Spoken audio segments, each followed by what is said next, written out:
السلام علیکم ورحمۃ اللہ وبرکاتہ۔ الحمدللہ رب العالمین والصلاة والسلام علی سید الانبیاء والمرسلین، اما بعد، اعوذ باللہ من الشیطان الرجیم، بسم اللہ الرحمن الرحیم۔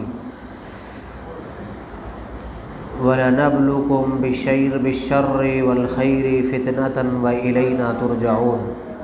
وقال اللہ تبارک و تعالی فی شان حبیبہ اجلالا و اکراما، ان اللہ وملائکتہ یصلون علی النبی یا ایھا الذین آمنوا صلوا علیہ وسلموا تسلیما۔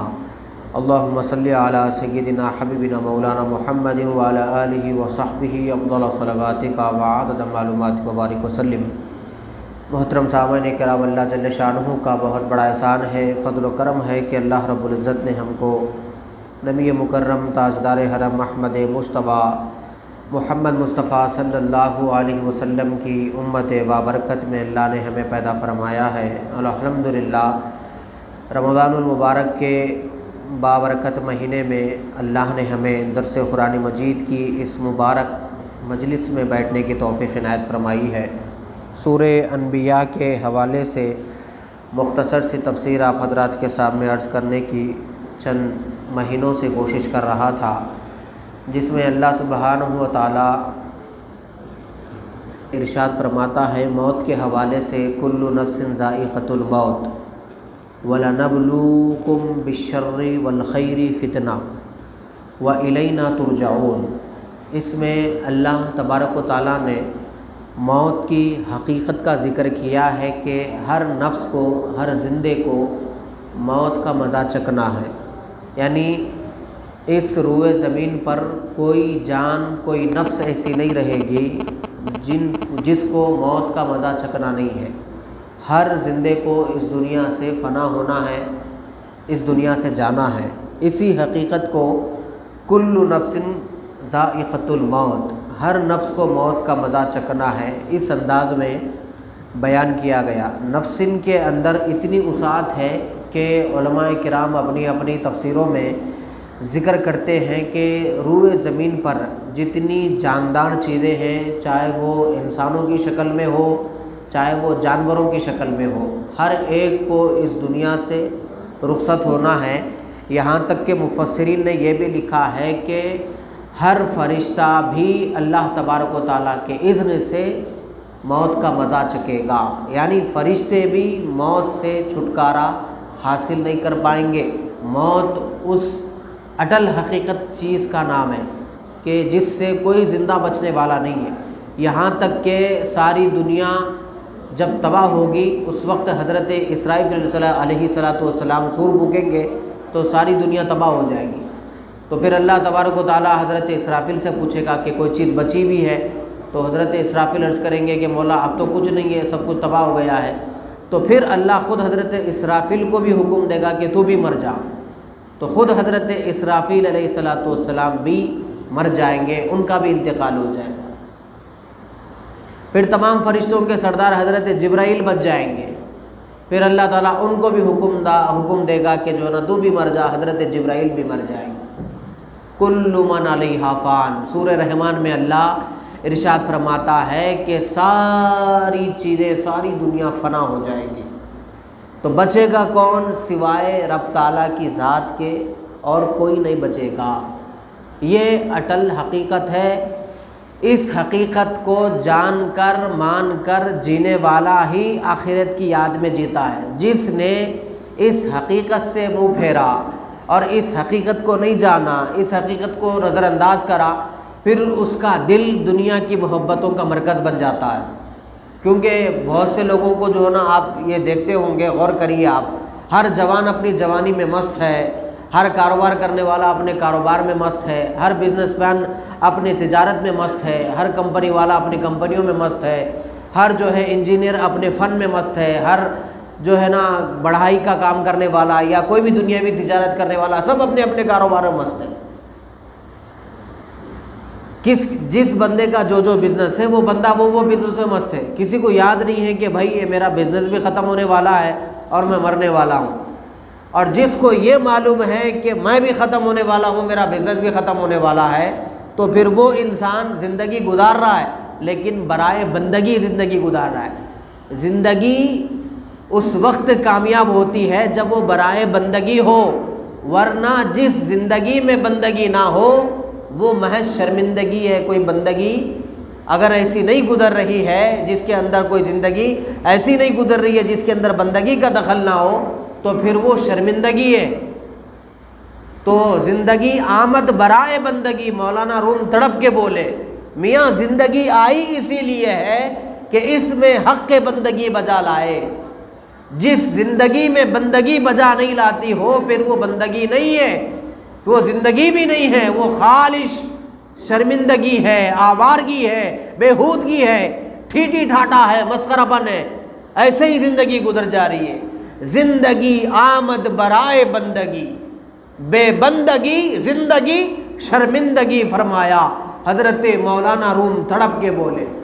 زندگی آمد برائے بندگی، بے بندگی زندگی شرمندگی فرمایا، یعنی جس زندگی میں بندگی نہ ہو، جس زندگی میں آنسو نہ ہو جو خوف خدا سے نکلتے ہیں، جس زندگی میں پیشانیوں میں تڑپ نہ ہو جو اللہ کی بارگاہ میں جھکتے ہیں، جس زندگی میں ہاتھ میں صدقہ و خیرات نہ ہو جو رب کی بارگاہ میں خرچ کیے جاتے ہیں، اور جس زندگی کے اندر سوز دل نہ ہو یعنی دل تڑپتا نہ ہو، ہونٹوں پہ جس کے شکوہ نہ ہو۔ کون سا شکوہ؟ دنیا کا شکوہ نہیں، یہ اپنے آپ کا شکوہ کہ میں یہ کیا کر رہا ہوں، مجھ سے یہ کیا ہو رہے ہیں، میں یہ آنکھوں سے کیا دیکھ رہا ہوں، میں یہ کانوں سے کیا سن رہا ہوں، میں یہ زبان سے کیا بول رہا ہوں، میں یہ ہاتھوں سے کیا پکڑ رہا ہوں۔ ارے میں تو فنا ہونے والا ہوں اور مجھ سے یہ کیا کیا ہو رہا ہے۔ اگر اپنے آپ میں یہ چیز اگر نہ جاگے تو پھر یہ زندگی تو شرمندگی ہے میرے بھائی۔ ایسی زندگی کا کیا فائدہ؟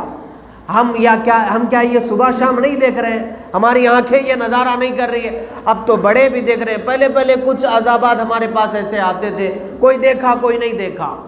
اب تو یہ بھی دیکھ رہا ہے کہ جو نا چھوٹے سے چھوٹے بچے کو بھی ماسک لگایا جا رہا ہے، اور اس کو بھی ایک ذہن میں جو نا ایک خاکہ یہ ڈالا گیا کہ بیٹا یہ کپڑا ہے جو تم کو منہ پہ ڈھکنا ہے، اگر یہ نہ آپ نہیں ڈھکیں گے تو آپ بیمار پڑ جائیں گے۔ اور وہ سارا منظر صبح سے شام تک دیکھ رہا ہے، ہر کسی کے چہرے پہ کپڑا لگا ہوگا کیونکہ سب کو موت کی پڑی ہوئی ہے۔ اور یقیناً میرے بھائی وائرس تو اتنا 4,500 کیسز کل کے کیسز چلے ہیں مارکیٹ کے اندر۔ اب تو WHO نے بھی جو نا ڈکلیئر کیا ہے کہ ہوا کے اندر بھی وائرس آ گیا ہے۔ تو یہ اللہ تبارک و تعالیٰ کے عذابات میں سے سمجھیے ایک عذاب ہے۔ اب عقل مند انسان اب بھی جو ہے نا اس عذاب کو نہیں سمجھ کے پھر ایسے ہی نارمل زندگی گزار رہا ہے، پھر نقصان کے علاوہ بچا ہوا کیا ہے؟ تو سمجھنے کی بات یہ ہے، غور کرنے کی بات یہ ہے کہ اللہ تبارک و تعالیٰ نے جب ہر انسان کو دنیا سے فنا کرنا ہے، مارنا ہے، پھر انسان کو پیدا کیوں کیا؟ پھر انسان کو زندگی کیوں دی؟ یہ سارے مارکیٹ کے تماشے کیوں لگائے گئے؟ یہ آسمان کا بچھونا کیوں ہے؟ یہ جو ہے نا فرش کیوں ہے؟ یہ عرش کیوں ہے؟ یہ کپڑے، یہ لذتیں، یہ پیسہ، یہ جائیداد، یہ زمینیں، یہ پراپرٹی، یہ سارے کیوں ہیں؟ اس کے لیے اللہ تعالیٰ آگے ارشاد فرماتا ہے وَنَبْلُوكُمْ بِالشَّرِّ وَالْخَيْرِ فِتْنَةً۔ ارے میرے بندو، یہ ساری چیزیں جو میں نے تمہارے لیے پیدا کی ہے، اس میں مطلب یہ ہے کہ میں تم کو آزمانا چاہتا ہوں، کون کھرا ہے کون کھوٹا ہے، یہ میں تم کو آزمانا چاہتا ہوں۔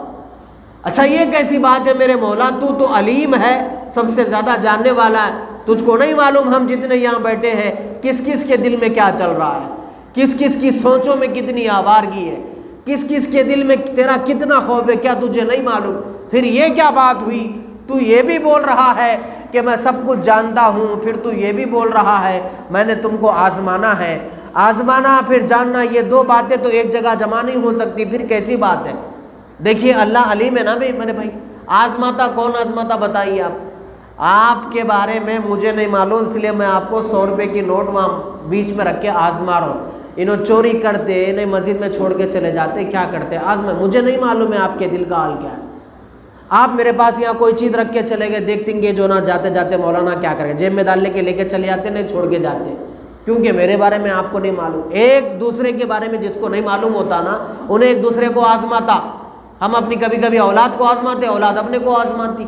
لیکن اللہ آزما رہا، یا قرآن مجید میں باضابطہ حکم وَلَنَبْلُوكُمْ، ہم تم کو آزماتے ہیں، اور یہ ایک ہی جگہ نہیں ہے قرآن میں، ایسا اور 3-4 جگہ کہا گیا وَلَنَبْلُوَنَّكُمْ بِشَيْءٍ مِّنَ الْخَوْفِ وَالْجُوعِ وَنَقْصٍ مِّنَ الْأَمْوَالِ وَالْأَنفُسِ وَالثَّمَرَاتِ وَبَشِّرِ الصَّابِرِينَ، ہم جانوں سے آزمائیں گے، مالوں سے آزمائیں گے، عزتوں سے آزمائیں گے، بھوک سے آزمائیں گے، ہر چیز سے تم کو آزمائیں گے۔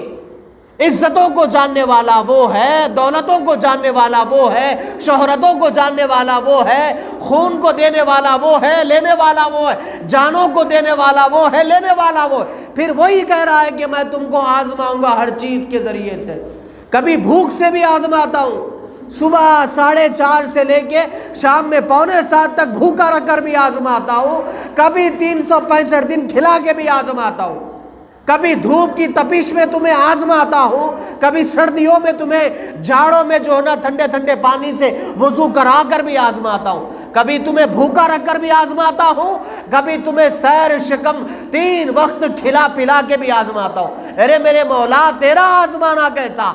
آزمانا تو ہمارے درمیان ہوتا ہے، تیرا آزمانا کیسا؟ تو بڑا علیم ٹھہرا، تو سب کچھ جاننے والا ہے، زمین کے اندر کیا راز ہے وہ تو جانتا ہے، آسمانوں میں کیا بھید ہے وہ تو جانتا ہے، دل میں کیا چھپا ہوا ہے ہمارے تو جانتا ہے، ماں کے پیٹ میں کیا ہے تو جانتا ہے، قبر کی گود میں کیا ہے تو جانتا ہے، پھر کون سی ایسی چیز ہے جو تجھ سے چھپی ہوئی ہے؟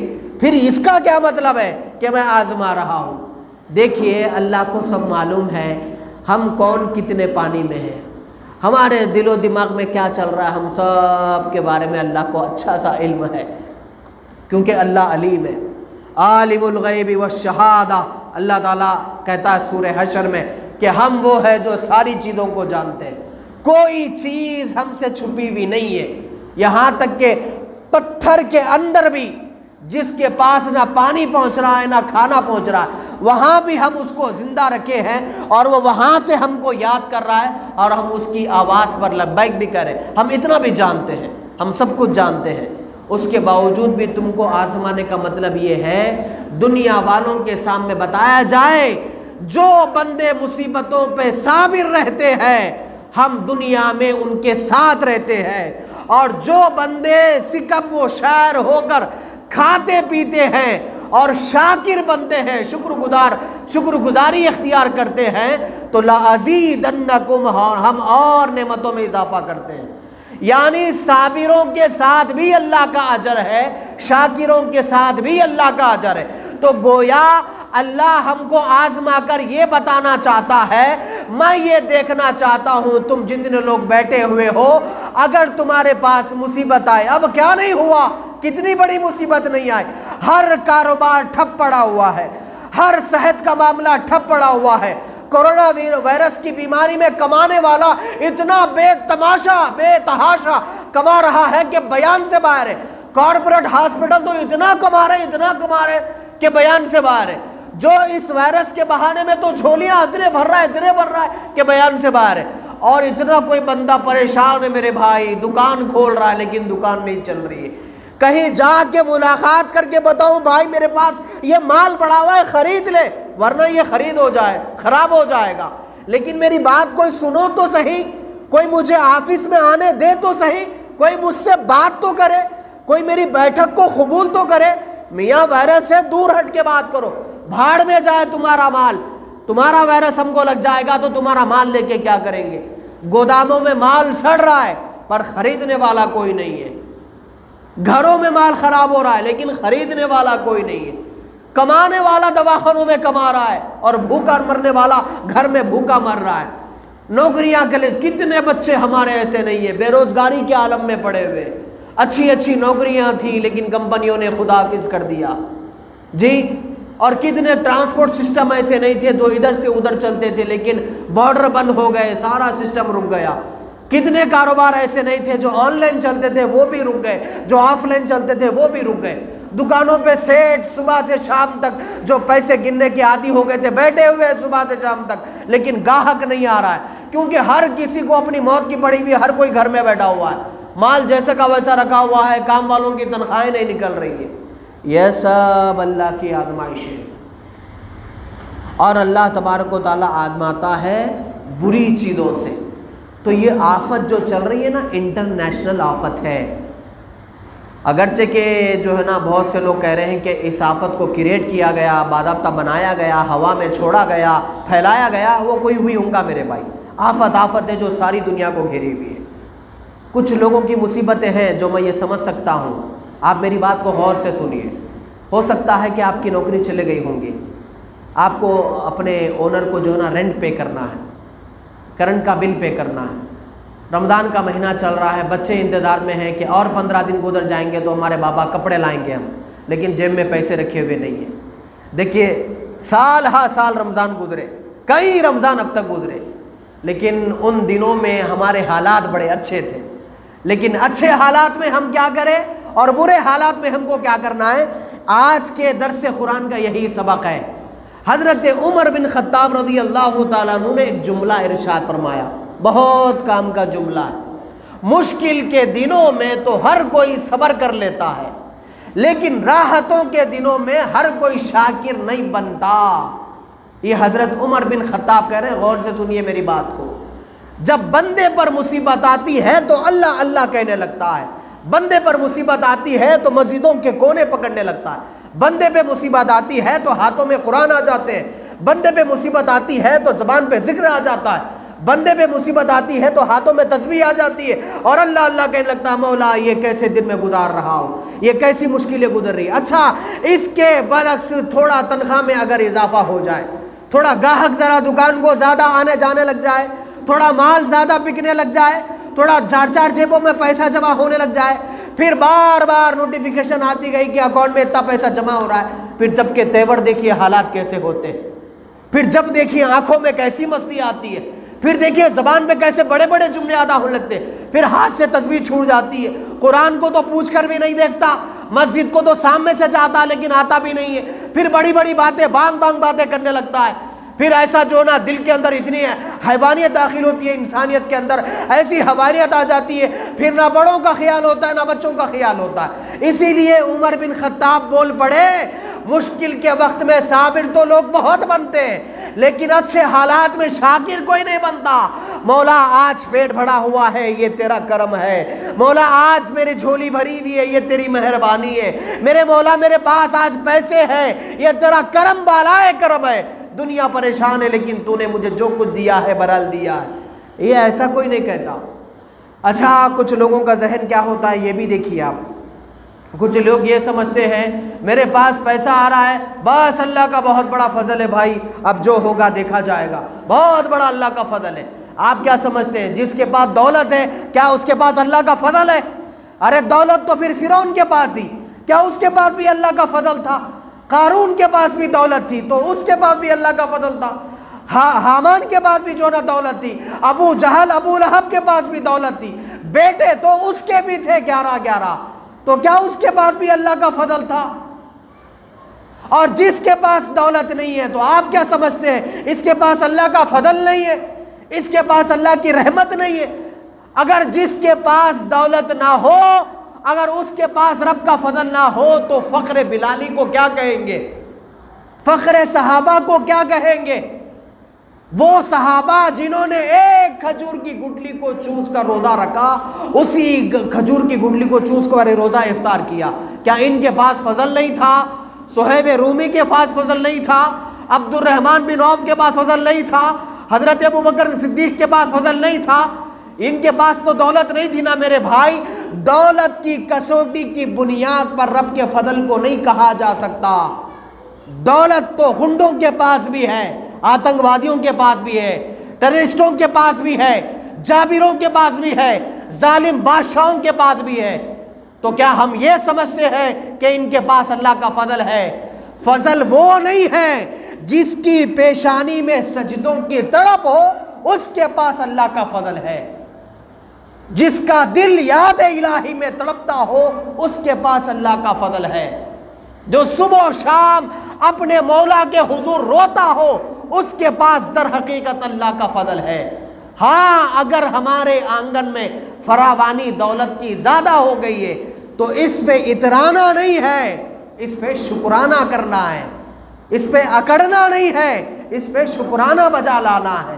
اللہ کا شکر ہے کہ میرے گھر کے آنگن میں بڑی اچھی فراوانی ہے، تھیلے اولے جمے ہوئے، چاول کے، شکر کے، اناج غلے کے تھیلے جمے، یہ اللہ کا شکر ہے۔ اس پہ فخر نہیں ہے، اس پہ شکر ہے، شکر بجا لائے، ورنہ اللہ تعالیٰ اچھے حالتوں کو بری حالتوں میں تبدیل کرنے کے لیے اللہ کے پاس ایک سیکنڈ کا وقت نہیں لگتا۔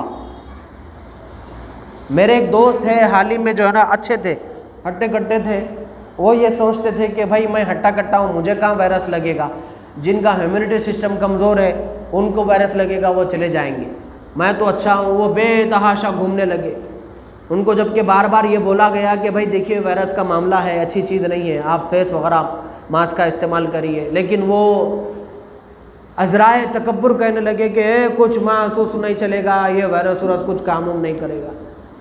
آپ سب ان کے لیے دعا کریے کہ وہ دواخانے میں وائرس کی وجہ سے بیمار پڑے ہوئے ہیں، اللہ ان کو شفا عطا فرمائے۔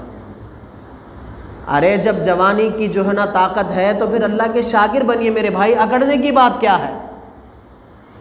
کتنے آپ کو اندازہ ہے، آپ کو معلوم ہے کتنے لوگ فی الوقت دواخانے میں بیمار پڑے ہوئے، وقت مل رہا ہے، اللہ کا شکر ہے۔ لاسٹ ایئر رمضان میں کتنے مسلمان تھے جو ہمارے ساتھ تھے، یہ سال ہمارے ساتھ نہیں رہے، اب تو وائرس کی وجہ سے اچھے اچھے لوگ چلے جا رہے ہیں، پھر رمضان میں نہ جانے ایسے لوگ ملیں گے کہ نہیں ملیں گے، نہ جانے ہم رہیں گے کہ نہیں رہیں گے، اور 25 دن 28 دن کا رمضان باقی ہے، اور 25 دن رمضان گزر پائیں گا کہ نہیں پائے گا۔